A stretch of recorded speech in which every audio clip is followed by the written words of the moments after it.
Olá, bom dia, paz de Cristo a todas vocês, mulheres amadas do Senhor, que me ouvem todos os dias através do estudo deste livro. Eu me chamo Ana Amélia Vieira, falo da cidade de Rio Verde, Goiás, e sou membro da Igreja Assembleia de Deus, missão desta cidade. Estamos aqui para mais um estudo do nosso livro, desta vez o nosso 10º áudio, também o capítulo áudio da segunda parte do livro de Joyce Meyer, Campo de Batalha da Mente.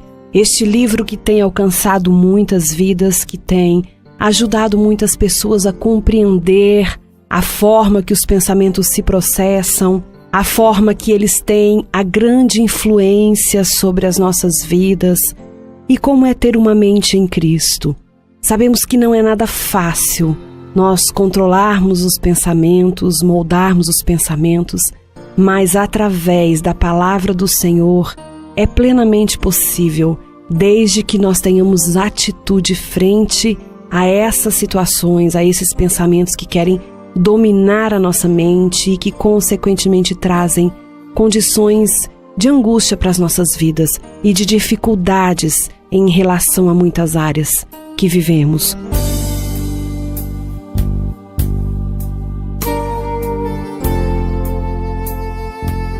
Então, nesse áudio de hoje, o título vem falar Uma Mente Confusa e começa falando de Tiago 1, 5 e 8, que diz: Se, porém, algum de vós necessita de sabedoria, peça a Deus, que a todos dá liberadamente e nada lhes impropera, e ser-lhe-á concedida. Peça, porém, com fé, em nada duvidando, pois o que duvida é semelhante à onda do mar, impelida e agitada pelo vento. Não suponha esse homem que alcançará do Senhor alguma coisa, homem de ânimo dobre, inconstante em todos os seus caminhos. Descobrimos que a imaginação e confusão são parentes. Imaginar, em vez de definir um pensamento, pode causar, e certamente causará, dúvida e confusão. Tiago 1, 5 a 8 é uma excelente passagem que nos ajuda a entender como podemos superar a imaginação, a dúvida, a confusão e receber aquilo que precisamos de Deus. Para mim, o homem de duas mentes é o retrato da confusão, porque ele vai constantemente para frente e para trás, jamais se decidindo sobre qualquer coisa. Assim que ele pensa que toma uma decisão, já vem a imaginação, a dúvida, a confusão, para levá-lo a operar outra vez entre duas mentes. Ele é inseguro a respeito de tudo. Vivi muito da minha vida assim, sem perceber que o diabo tinha declarado guerra contra mim e que a minha mente era o campo de batalha. Estava inteiramente confusa sobre tudo e não sabia o porquê. Mateus 16, 8 diz: Porque discorreis entre vós, homens de pequena fé? A racionalização conduz à confusão. Até aqui temos falado sobre a imaginação e falaremos mais sobre a dúvida no próximo capítulo. Neste ponto, gostaria de discorrer um pouco mais sobre a confusão. Uma grande porcentagem do povo de Deus é admitidamente confusa. E por quê? Como vimos, uma razão é a imaginação, a outra é a racionalização. O dicionário define a palavra razão em duas formas de substantivo, como um fato ou motivo fundamental que fornece sentido lógico para uma premissa ou acontecimento. E na sua forma verbal, como usar a faculdade da razão, pensar logicamente. Uma maneira simples de dizer isso é: racionalizar acontece quando a pessoa tenta imaginar o porquê por trás de alguma coisa. A racionalização faz com que a mente se revolva em torno de uma situação, assunto ou evento, tentando entender todas as complicadas partes que a compõem. Nós estamos racionando quando examinamos uma afirmação ou ensinamento para ver se é lógica e a desprezamos se não for. Satanás frequentemente nos rouba a vontade de Deus para nós por causa do raciocínio. O Senhor pode nos direcionar a fazer alguma coisa, mas se ela não fizer sentido, se não for lógica, poderemos ser tentados a desconsiderá-las. O que Deus direciona uma pessoa a fazer nem sempre tem sentido lógico para a sua mente. Seu espírito pode confirmá-lo e a sua mente rejeitá-lo, especialmente se for algo extraordinário ou desagradável, ou se demandar sacrifício ou desconforto pessoal. 1 Coríntios 2:14. Ora, o homem natural não aceita as coisas do Espírito de Deus, porque lhes são loucura, e não pode entendê-las, porque elas se discernem espiritualmente. Não racionalize na mente, apenas obedeça ao Espírito.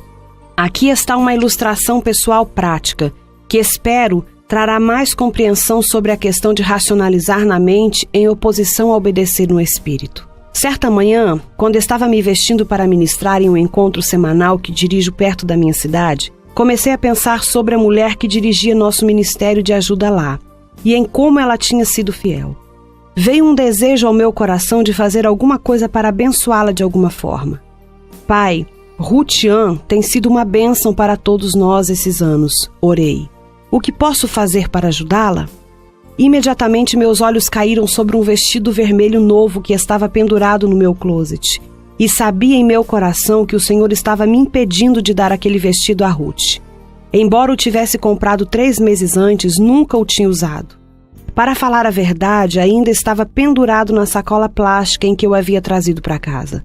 Eu gostava muito dele, mas cada vez que pensava em usá-lo, por alguma razão não tinha vontade de vesti-lo.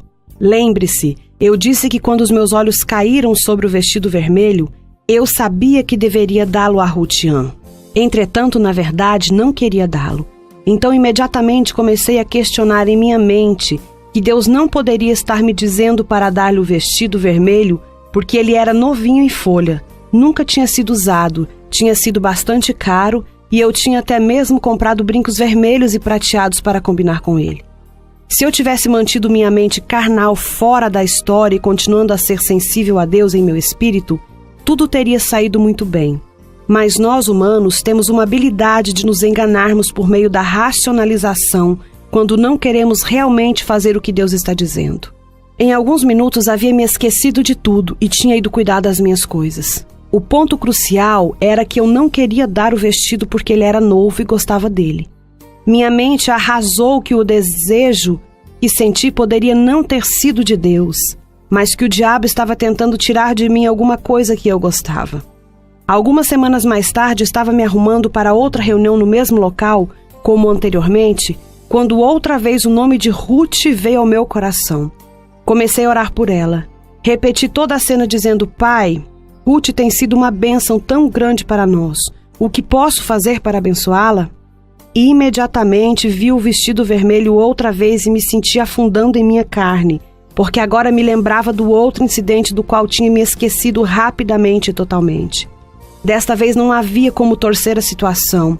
Ou tinha de encarar o fato de que Deus estava me mostrando o que fazer, ou então fazê-lo, ou simplesmente eu tinha que dizer: sei o que está me mostrando, Senhor, mas simplesmente não vou fazê-lo.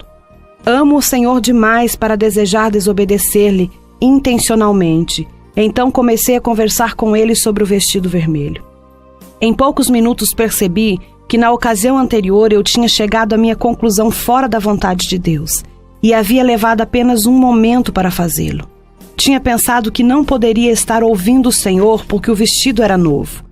Entretanto, agora percebi que a Bíblia nada diz sobre doar apenas coisas velhas. Seria um sacrifício maior para mim dar um vestido porque era novo, mas seria também uma bênção maior para Ruth. Quando abri meu coração para Deus, Ele começou a me mostrar que para o início de conversa havia comprado o vestido para Ruth. Por essa razão jamais consegui usá-lo. O Senhor quis me usar como seu agente para abençoá-la o tempo todo, mas tinha tido a minha própria ideia sobre o vestido, e até que estivesse desejando abrir mão da minha ideia, não poderia ser dirigida pelo Espírito. Este incidente em particular ensinou-me muito. Perceber quão facilmente podemos ser dirigidos pela nossa cabeça e permitir que a racionalização nos mantenha fora da vontade de Deus provocou em mim um medo reverente do questionamento. Lembre-se, de acordo com 1 Coríntios 2,14, o homem natural não entende o homem espiritual. Minha mente carnal não entendia o fato de eu dar um vestido novo que nunca havia usado, mas meu espírito entendia bem. Espero que esse exemplo lhe traga mais compreensão nesta área e o ajude a caminhar na vontade de Deus mais do que antes. Por falar nisso, você provavelmente deve estar se perguntando se afinal dei o vestido vermelho a Ruth. Sim, Dei, e agora ela trabalha em nosso escritório em tempo integral e ocasionalmente ainda usa o vestido vermelho para trabalhar. Seja um praticante da palavra de Deus. Em Tiago 1:22 diz: tornai-vos, pois, praticante da palavra e não apenas ouvintes, enganando-vos a vós mesmos. A qualquer tempo que virmos o que a palavra disser e nos recusarmos a cumpri-la, o questionamento tem de alguma forma se envolvido e nos enganado para que acreditemos em alguma coisa que não é verdade. Não podemos gastar tempo excessivo tentando entender tudo o que a palavra diz. Se testemunharmos no Espírito, podemos ir à frente e fazer o que deve ser feito. Descobri que Deus quer que eu lhe obedeça.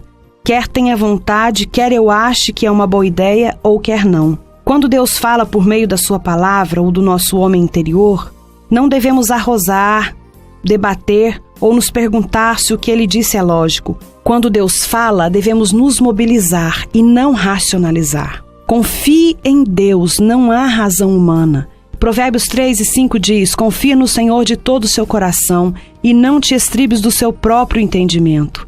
Em outras palavras, não confie em racionalização. A racionalização abre a porta para a decepção e traz muita confusão. Certa vez perguntei ao Senhor por que tantas pessoas estavam confusas, e Ele me disse: diga-lhes que parem de tentar imaginar tudo, e eles deixarão de ser confusos. Descobri que isso é absolutamente verdade. A racionalização e a confusão caminham juntas. Eu e você podemos ponderar uma coisa em nosso coração, colocá-la diante do Senhor e ver se Ele deseja nos dar a compreensão a tal respeito, mas no instante em que começarmos a nos sentir confusos, teremos ido longe demais. A racionalização é perigosa por muitas razões, mas uma delas é esta: podemos racionalizar e imaginar alguma coisa que parece fazer sentido para nós, mas o que podemos ter racionalizado como correto pode estar errado. A mente humana gosta de lógica, de ordem e de razão. Ela gosta de lidar com aquilo que entende. Portanto, temos a tendência de colocar as coisas em caixinhas limpas nos departamentos da nossa mente, pensando: isso deve ser assim porque se encaixa tão bem aqui. Podemos encontrar alguma coisa com a qual nossa mente se sente confortável e ainda assim estarmos totalmente errados. O apóstolo Paulo disse em Romanos 9:1: digo a verdade em Cristo, não minto, testemunhando comigo no Espírito Santo a minha própria consciência. Paulo sabia que estava fazendo a coisa certa não porque seu raciocínio disse que estava certo, mas porque ele testemunhou no seu espírito. Como temos visto, a mente algumas vezes ajuda o espírito. A mente e o espírito trabalham juntos, mas o espírito é o órgão mais nobre e deveria sempre ser honrado acima da mente. Se soubermos em nosso espírito que uma coisa está errada, não deveremos permitir que o nosso raciocínio nos convença a fazê-lo. Por outro lado, se soubermos que uma coisa é certa, não deveremos permitir que o nosso raciocínio nos convença a não fazê-lo. Deus nos dá entendimento em muitos assuntos, mas nós não precisamos entender tudo para andarmos com o Senhor em obediência à sua vontade. Há momentos em que Deus deixa enormes pontos de interrogação em nossa vida para aumentar a nossa fé. Perguntas não respondidas crucificam a vida e a carne. É difícil aos seres humanos desistir da racionalização e simplesmente confiar em Deus. Mas quando o processo é finalizado, a mente entra em um lugar de descanso. Racionalizar é uma das atividades ativas, na qual a mente se engaja e que impede o discernimento e o conhecimento da revelação. Há uma grande diferença entre o conhecimento que vem da cabeça e o conhecimento que vem da revelação.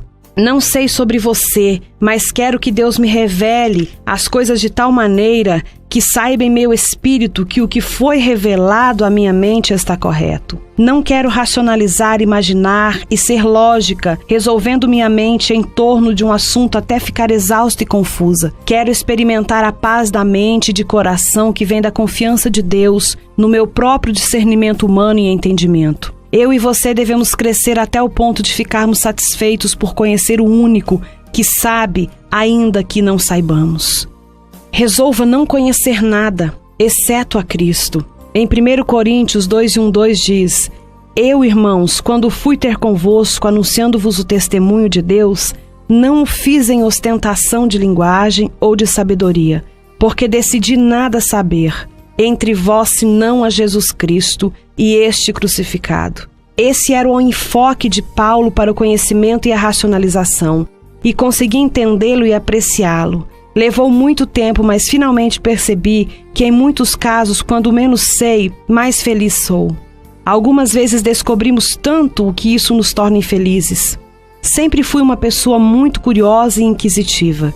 Tinha de ter tudo calculado para estar satisfeita. Deus começou a me mostrar que minha constante racionalização era a base da minha confusão e que isso estava me impedindo de receber o que Ele queria me dar.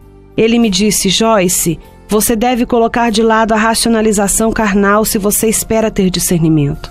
Percebo agora que me sentia mais segura se tivesse tudo calculado. Não queria nenhuma ponta solta na minha vida. Queria estar no controle. E quando não entendia as coisas, me sentia fora do controle, amedrontada.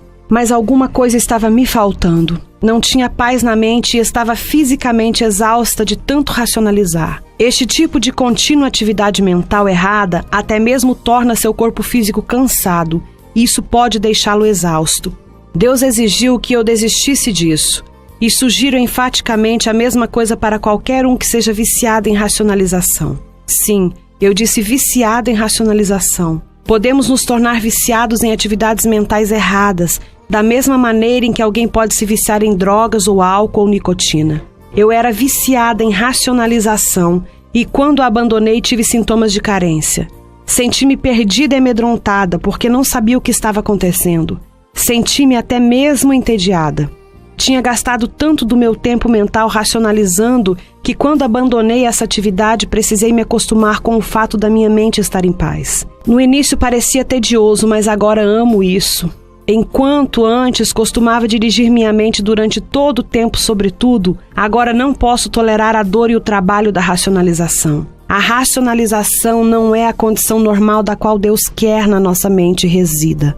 Esteja consciente de que não é normal que a mente esteja cheia de racionalização. Pelo menos não é para os cristãos que pretendem ser vitoriosos. O crente que pretende ganhar a guerra que é travada no campo da batalha da mente deve abandonar a racionalização.